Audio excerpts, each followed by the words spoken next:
Bonjour. Aujourd'hui, on explore ensemble la machine à café Senseo Original Plus de Philips. Ah oui, le modèle CA210-35. Exactement, celui en couleur rouge tendre. On va s'appuyer sur ce qu'on trouve sur Amazon.fr, la description, les avis clients. Tout à fait, L'objectif, c'est de décortiquer tout ça, comprendre les points forts et peut-être les points faibles aussi. c'est ça. On va essayer de voir si la promesse du fabricant colle avec ce que les gens en disent vraiment au quotidien. C'est souvent là que c'est intéressant. Alors, allons-y. Les caractéristiques d'abord, on a cette Senseo Original Plus. Le design est plutôt moderne, avec cette finition mate. Oui, elle est assez compacte aussi. Dimension 31,5p x 21,3 L x 33 H cm, quelque chose comme ça. Elle utilise les dosettes souples, les pads. Mais techniquement, qu'est-ce qu'elle a de spécial? Alors, Philips met en avant plusieurs choses. Déjà, le sélecteur d'intensité. Ah oui, pour choisir entre café long ou plus court. Voilà, long et doux ou court et corsé. Il y a aussi la technologie Coffee Boost. Ça, c'est avec les fameuses 45 buses. Exactement. Pour une meilleure répartition de l'eau et donc, en théorie, un goût plus intense. Et puis, il y a la Crema Plus. Pour la mousse, oui, pour une couche de crème, bon. Annoncée comme plus fine. Elle est aussi vendue comme rapide, 1 ou 2 tasses en moins d'1 minute. Et on voit aussi un argument écologique là. Fabriquée avec 28% de plastique recyclé. Oui, c'est précisé pour les pièces sans contact alimentaire. C'est un point qu'ils mettent en avant. D'accord. Est-ce que ça ressort beaucoup, cet aspect vegan? Disons que ça fait partie du package marketing, oui. Avec les autres specs, le réservoir de 0,7 litres, 1450 watts, l'arrêt automatique, ok, les gouttoirs amovibles aussi. Bon, un ensemble assez complet pour ce type de machine. Tout à fait.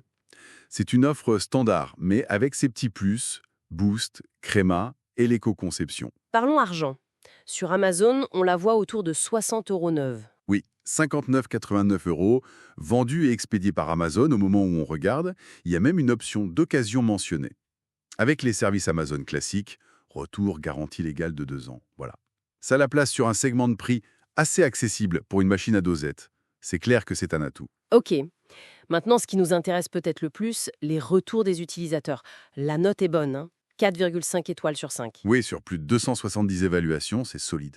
Qu'est-ce qui plaît le plus? La couleur rouge tendre est souvent citée, apparemment. Oui, le design, la couleur jolie, sympa, et puis la simplicité d'utilisation revient beaucoup. La rapidité aussi. Et le goût du café, alors? Parce que c'est quand même le but final. Les gens parlent de café riche, aromatique, corsé même. Donc, globalement, la qualité semble satisfaire pour ce type de machine. Le fait de pouvoir faire 1 ou 2 tasses, le sélecteur d'intensité, c'est apprécié aussi. Hmm. Mais 4,5, ce n'est pas 5. Il doit bien y avoir des critiques, des petits bémols. Ah bah oui, c'est là qu'on affine l'analyse. Un point qui revient parfois, c'est le temps de chauffe initial. Certains le trouvent un peu long. D'accord. Et puis, il y a un truc assez précis. Le café dit court. Pour certains, notamment, on voit ça dans des commentaires espagnols, il est perçu comme déjà assez long. Ah oui, genre ça déborde de la tasse? Ça peut arriver? Oui, si on utilise des tasses type espresso très petites.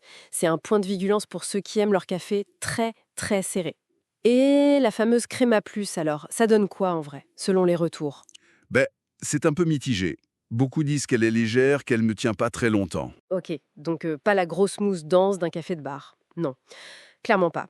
Autre point, le réservoir d'eau, 0,7 litres. Certains trouvent ça un peu juste ou pas super pratique à remplir. Je vois.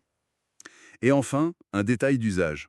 Si on veut faire plusieurs cafés simples à la suite, pas en mode 2 tasses, il faut attendre un petit peu entre chaque, le temps qu'elle réchauffe. D'accord. Donc, des petits points d'ergonomie ou d'attente qui peuvent agacer au quotidien selon ses habitudes. Exactement. Est-ce que la comparaison avec Nespresso apparaît souvent dans les avis? J'imagine que oui. Ah oui, c'est presque inévitable. En gros, Senseo est vu comme moins cher à l'usage, plus écologique avec ses dosettes papier filtre. Mais le café est peut-être moins intense? Alors, cette Senseo Original Plus, elle apparaît comme une machine pratique, rapide, Oui, pratique, rapide, avec ce choix d'intensité et un petit côté écolo. facile à utiliser, appréciée pour son look et globalement pour le café qu'elle fait. C'est ça. Elle est idéale pour ceux qui cherchent la simplicité, un café correct sans se ruiner et qui sont sensibles à l'aspect dosette souple. Mais peut-être moins pour les puristes de l'espresso très court, très intense, ou ceux qui veulent absolument une créma épaisse. Voilà. Les points d'attention, c'est vraiment la longueur du café court, la texture de la créma, la taille du réservoir et ces petits temps de latence entre deux cafés simples. Faut voir ce qui est important pour soi. Son succès montre bien qu'elle répond à un besoin pour beaucoup de monde. Absolument. Et ça soulève une question plus large finalement. Quand on choisit une machine à café comme ça, à portion individuelle, sur quoi on est vraiment l'accent? Le coût par tasse, l'impact sur l'environnement, l'intensité du goût, la diversité des choix, ou juste la facilité d'avoir son café le matin en appuyant sur un bouton? C'est une bonne question. Chacun place le curseur un peu où il veut ou où il peut, en fonction de ses priorités. Et de son budget aussi, bien sûr. Voilà une réflexion intéressante pour terminer. Merci pour cet éclairage. Avec plaisir.